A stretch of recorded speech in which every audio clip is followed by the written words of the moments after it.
रिंकू राजपूत जी। राधा राधा गुरुदेव। राधे राधे महाराज जी, आपके चरणों में कोटि कोटि प्रणाम।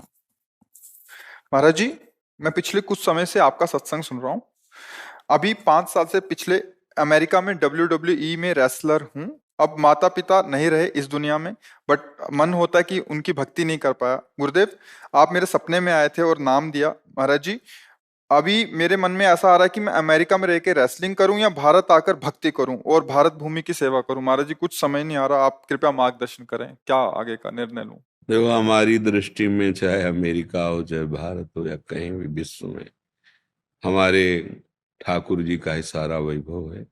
अनंत ब्रह्मांड उन्हीं के हैं। सकल भूमि गोपाल की, या में अटक कहा। कहीं भी रहो, प्रभु के होके रहो। माता पिता के रूप में, सारे जगत के रूप में मेरे ही ठाकुर जी महाराज विविध रूपों में खेल रहे हैं, दूसरा कोई है नहीं। तो शरीर बल ये टिकाऊ चीज नहीं है। आज है, कल शरीर नहीं रहेगा। आज शरीर स्वस्थ है, कभी अस्वस्थ भी होगा, क्योंकि ये मरण धर्मा शरीर है, परिवर्तनशील है। महाबल भगवान का आश्रय है। सब बलों के केंद्र महाबल भगवान है, उनसे बढ़कर कोई नहीं है। देखो ना, 7 वर्ष की अवस्था के हमारे ठाकुर जी महाराज 21 किलोमीटर अब भी गिरिराज जी हैं। 7 दिन 7 रात ऐसे 21 किलोमीटर गिरिराज जी को कोई है इनसे बलशाली वाला? 105 फण वाला कालिया पूरे काली देह को जहर से युक्त कर दिया कि ऊपर से पंछी भी निकले तो मर के गिर जाए, ऐसी उसकी गैस जहरीली। कूद गए जल में और उसके मान का मर्दन करके रमणक द्वीप भेजा और अपने श्रीअंग के स्पर्श से पूरे जल को अमृतमय कर दिया। देखो, महाबली है ना। सांप के फण पर नृत्य किया, ऐसा कोई है नाचने वाला? कोई। और ज्ञान के समुद्र भगवान ने गीता जी का जो बोला, अद्वितीय ग्रंथ है गीता। हर संप्रदाय, हर देश, हर जगह, हर भाषा में गीता जी की टीका हुई। एक अमोघ वाणी भगवान की गीता। तो भगवान अमोघ ज्ञान है, भगवान अमोघ बल है, और भगवान अहेतुकी मित्र हैं। हमारे किसी गुण से नहीं, हम उनके हैं। इस बात को स्वीकार करें तो जहां भी हो वहीं भगवान है। सर्वत्र भगवान है तो वहां भी तो भगवान है ना। सबके भगवान है तो आपके भी भगवान है ना। सब समय भगवान है तो इस समय भी है ना। तो जहां भी हो वहां भगवान के हो, ऐसा भाव रखो। जो बल, जो आपको बुद्धि दी है, समाज सुख में लगाओ, समाज सेवा में लगाओ। जिससे दूसरों को सुख पहुंचता है वो भजन ही माना जाता है। परहित सरिस धर्म नहीं भाई। जिसमें दूसरों को लाभ मिले, सुख मिले, आनंद मिले, हमें पीड़ा मिले कोई बात नहीं, पर दूसरों को सुख मिले, उसी को धर्म कहते हैं। और धर्म का फल होता है भगवान में प्रीति हो जाना। सावै पुंसाम परो धर्मो ये तो भक्ति अधोक्षजे। भगवान अधोक्षज श्री हरि के चरणों में भक्ति हो जाना, यही सब का फल है। इसलिए नाम जप करो, कोई व्यसन मत करो, बुरे आचरणों से बचो। जैसे सांप के काटने से जहर चढ़ता है तो एक शरीर नष्ट होता है, पर विषय का नशा चढ़ गया तो अनंत जन्म बीत गए, अभी तक उतरा ही नहीं। अब मनुष्य जन्म मिला है तो हम विवेक धारण करके चलें, क्योंकि विषय भोग की बाहुल्यता हो रही है। इंद्रिय और मन को विषयों में सुखानुभूति ये भ्रमात्मक होती है, और इसी को हम सुख मानकर विचरण कर रहे हैं। अब धर्म का शासन, भगवान का शासन, गुरु का शासन, ये कोई स्वीकार करना नहीं चाहता। तो मन इंद्रियां उच्च स्वच्छंद होकर विषयों में घूम रहे हैं, तो दुर्गति का कारण बन जाता है। इसलिए प्रार्थना है, कहीं भी रहो भगवान के होके रहो, भगवत स्मरण परायण रहो। और जब आपको लगे कि लौकिक उन्नति कोई उन्नति नहीं है तो भाग्य हो। ये परम पावन देश भारत है, इसकी समानता त्रिभुवन में कहीं नहीं हो सकती। भगवान के विविध अवतार यहाँ हुए, जहाँ की नदी भी जगत को पावन करने वाली है। गंगा, यमुना, नर्मदा, सरयू, गंगोत्री, कितने बड़े बड़े तीर्थ, प्रयागराज, काशी, अयोध्या, मथुरा, मतलब आप देखो, त्रिभुवन में भारत जैसा ये कोई हमारा देश है इसलिए हम कह रहे हैं, ऐसा नहीं। जहां भगवान के विविध अवतार, जहां भगवान की पावनता छाई हुई है।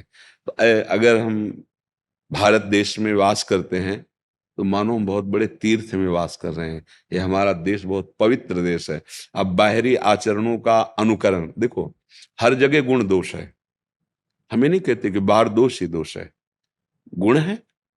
बाहर के विज्ञान को स्वीकार करो, बाहर की जो प्रवीणता है उसको स्वीकार करो, कैसे व्यापार किया जाता है, कैसे समाज को सुख प्रदान किया जाता है। अगर वहां गुण मिलते हैं वो स्वीकार करो। अच्छी से अच्छी पढ़ाई पढ़ो, अच्छे से अच्छे डॉक्टर बनो, अच्छे से अच्छे वैज्ञानिक बनो, पर जो दोष है उसे क्यों स्वीकार करो। हमारा देश धर्म से चलने वाला है, व्यभिचार प्रवृत्ति नहीं है कि आज आपके साथ कल आप। ये हमारे देश के वासियों का स्वभाव नहीं रहा। एक बार स्वीकार किया तो आजीवन निर्वाह किया। तो हम बाहर की उन गंदी बातों को न स्वीकार करें जो हमारे देश हमारे धर्म के प्रतिकूल हैं। बाहर भी ऐसे गुण हैं जिनको हम मान लो एक आप अच्छे डॉक्टर बन गए, बाहर से पढ़ के आए तो हमारे देशवासियों की सेवा बन गई ना। आप अच्छे वैज्ञानिक बन गए तो हमारे भारत की उन्नति होगी। तो बाहर हम जाएं पर अपने देश और अपने धर्म को पूर्ण करने के लिए, ना कि उसका नाश करने के लिए। आज हम लोगों की बुद्धि बदल रही है, इसलिए हमारा पतन हो रहा है। नहीं तो हम दूसरों का अनुकरण करना है तो उसके अच्छे गुण लो, उन गुणों को स्वीकार करके अपने देश में उसका विस्तार करो, बुराइयों को खोलो। हमारा देश जो है ये शास्त्र संयम में चलने वाला है, सदैव धर्म गुरुओं से ये शासित रहा है। अगर देवराजेंद्र तो बृहस्पति जी, चक्रवर्ती सम्राट दशरथ जी तो वशिष्ठ जी, परम ज्ञानी जनक जी तो सदानंद जी, तो ऊपर शासन रहा है भागवतिक महापुरुषों का। इसलिए मंगलमयी सुख भूमि, एक एक जन में प्रेम, एक एक जन में ज्ञान, एक एक जन में धर्म विराजमान। आज न तो हम धर्म को समझ रहे हैं, न भगवान को समझ रहे हैं, ना अपनी हमारा क्या कर्तव्य है उसको। तो फिर वो दुखी प्राप्त होगा। चाहे जितना हम धन कमा लें, चाहे जितना सम्मान हमें मिले, अंतिम हमारी दुर्गति होगी। अगर हम धर्म से चल रहे, ज्यादा धन नहीं है, ज्यादा लोग नहीं जानते हैं, पर जिसने लोगों को प्रकट किया वो भगवान जानता है, बस बात बन गई। सबका महेश्वर वो हमें जान गया कि ये मेरा बच्चा है, हो गया हमारा कल्याण। तो हमें भगवान को लक्ष्य में रखना है। जहां भी जब भी जैसे भी रहो, भगवान नाम भगवद आश्रय, और जब आपको लगे तो लौट आओ। ये आपका देश, इसकी जोड़ कहीं नहीं है, इसकी जोड़ कहीं नहीं। भारत एक पवित्र देश है। अब ये कि हर जगह गुण दोष रहता है, तो जो दोषों को स्वीकार किए हुए हैं वो किसी धर्म के नहीं होते, किसी देश के नहीं होते। जो अधर्मी पुरुष होता है उसको कोई धर्म नहीं होता है, वो उसका कोई संप्रदाय नहीं होता, वो किसी देश का नहीं, वो अपने देश का नाश कर देगा, क्योंकि अधर्म है। जो धर्म को नहीं जानते हैं, अधर्म में ही रुचि रखते हैं, वो किसी देश के प्रिय नहीं होते, वो किसी धर्म के प्रिय नहीं होते, उनका कोई धर्म नहीं होता, उनका विनाशी धर्म होता है। क्योंकि अधर्म का परिणाम विनाश ही है। वो जो मिलेगा उसका विनाश करेंगे, स्वयं का विनाश करेंगे। तो हमें धर्म से चलना है। और जब ऐसा लगे तो भारत परम पवित्र देश है, हम अपने देश में प्राण त्यागें, अपने देश के लिए प्राण त्यागें, यही हमारी अंदर चाह होनी चाहिए। नहीं, हाँ, हम जैसे भगवान को प्यार करते हैं ना, ऐसे हम अपने देश को प्यार करते हैं। जब हमें आर्मी के जवान ऐसे, तो हम उनको संत की तरह आदर देते हैं कि आप हमारे देश के लिए पहाड़ों में गर्मी सर्दी और कभी भी गोली लग सकती है, आप अपने परिवार से दूर रह करके, सालों हो जाते हैं वो अपने परिवार में नहीं पहुंचते हैं, तो हम उनको प्रणाम करें। इसीलिए हमें देश प्यारा है। जिस देश में हमें जन्म मिला, जिस देश में हमें ये भगवत आराधना करने का अवसर मिला, वो भूमि हमारे लिए भगवान के समान है।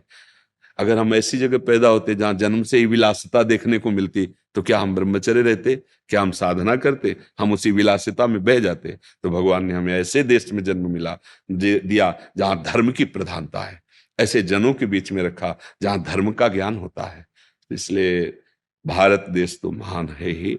हम लौकिक दृष्टि से नहीं कह रहे, परमार्थिक दृष्टि से कह रहे। तो जब तक आपको लगे तब तक भगवत भाव करके वहां रहो। नहीं, अपने देश में आ जाओ, अपने देश में कोई कमी नहीं है।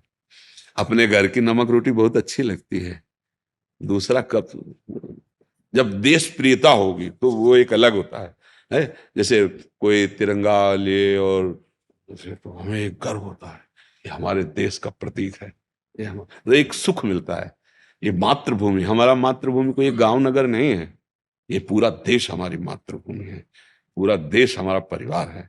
ये सुखी है, धर्म से चल रहा है। तो हमारे संत जन जो भजन करते हैं, वो अपने लिए नहीं करते, जैसे परिवार का बड़ा आदमी अपने लिए थोड़ी कमाता है, पूरे परिवार के लिए का। तभी संतों का हृदय बोलता है, सर्वे भवन्तु सुखिना, सर्वे सन्तु निरामया, सर्वे भद्राणि पश्यन्तु माँ कश्चित् दुःख भाग्। माँ माने नहीं, किसी को कभी भी दुख न प्राप्त हो, सब स्वस्थ रहे, सब सुखी रहे, क्योंकि सब मेरा परिवार है। उदार चरिता नाम वसुधैव कुटुंबकम, ये पूरा मेरा परिवार है। ऐसा भाव, ऐसे भाव वाले बनो। हाँ, भगवान नाम जापक बनो, भगवद आश्रित बनो। अपने ठाकुर जी का, अपने देश का हाँ जस फैलाए। और ब्रह्मचर्य में बहुत सामर्थ्य होती है। खान पान से भी ज्यादा संयम जरूरी होता है। ब्रह्मचर्य में आत्मबल प्रकट होता है। जैसे बड़े मोटे शरीर हैं और ब्रह्मचर्य ठीक नहीं है तो मांस चर्बी तो दिखाई देगी, लेकिन अंदर बल उत्साह की कमी होती है। जो ब्रह्मचारी है उसमें एक तेज होता है, एक उसमें बल होता है। तो कोशिश करते रहो कि अधिक से अधिक ब्रह्मचर्य का पालन करें और भगवान नाम जप, और जहां भी जाओ भगवान का स्मरण करके जाओ। भारत माता की जय हो, है ने। आप मतलब आप भारत के प्रतीक होंगे ना, कहीं भी आप हो तो होगा ना भारत, ये कहाँ का, बोले भारत का, बस ये बात है। गुरुदेव आज्ञा दे देते तो मैं यहीं आ जाता। अब हम भी चाहेंगे कि हमारे देश का जितना आप नाम प्रकाशित कर सके, आप देश के प्रतीक बनेंगे। आप अपने बल को बढ़ाएं, भाव को बढ़ाएं, और दिखाई दे कि भारत में भी वीर हैं, भारत में भी बलवान हैं। ऐसे बल को जागृत कीजिए, तो आप जहां भी हैं भारत की जय हो, है नहीं। हाँ, आप हमारे देश के प्रतीक हैं। मतलब बाहर कहीं भी हो तो यही तो होगा ना, भारतीय है। तो पूरे भारत की उस समय बाजी आपके ऊपर है। मतलब जैसे क्रिकेट का खेल है या कोई भी खेल है, ये भी एक खेल के अंतर्गत ही आता है। तो हमारे पूरा देश आपके साथ हो जाता है। आपकी जीत तो हमारे देश की जीत होती है ना, कि भाई क्या बोले, जीत गया, भारत जीत गया। तो ऐसे भाव से जरूरी नहीं है, संयम से रहो। और जब आपको लगे कि मैं उब गया इस संसार के खेलों से, तो आ जाओ, बढ़िया आनंद पूर्वक भजन करो, जीवन भगवान को समर्पित कर दो। ऐसा जब लगे, गुरुदेव लगने लगा है। हाँ तो बड़ी कृपा है। अगर इन खेल संसार के खेलों से लगने लगे तो फिर दिव्य भगवान की प्राप्ति के मार्ग में चला जाए। जीवन का लाभ यही है।